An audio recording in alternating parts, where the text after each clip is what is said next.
Cine-i ca El, cine-i ca El, ca Dumnezeu?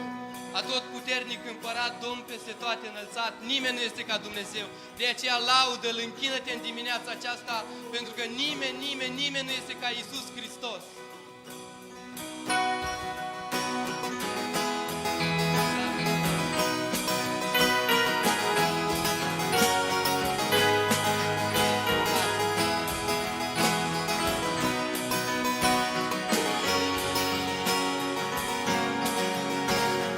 Cine-i ca El, cine-i ca Dumnezeu, atotputernic împărat, Domn peste toate înălțat, plin de îndurare și milos, în toate ele credincios, dragostea Lui de neînțeles m-a ales. Să lăudăm pe El, e veșnic Dumnezeu, munții și marea înaintea Lui se pleacă. Orice făptură va vedea neprihănirea sa, vrednic de laudă ești doar Tu, Iisus.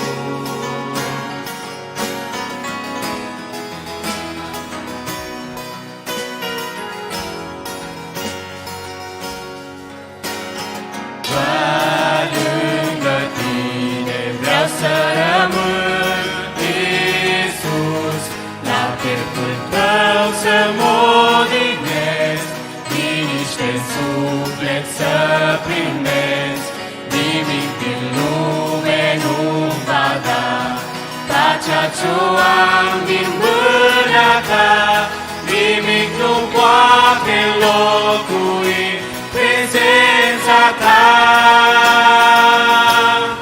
Să lăudăm pe El, e veșnic Dumnezeu, munții și marea înaintea Lui se pleacă. Orice făptură va vedea neprihănirea sa, vrednic de laudă ești doar Tu, Iisus.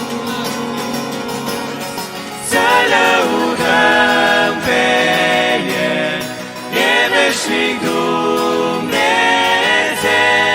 munții și marea înaintea Lui se pleacă. Orice făptură va vedea neprihănirea sa, vrednic de laudă ești doar Tu, Iisus. Orice făptură va vedea neprihănirea sa, vrednic de laudă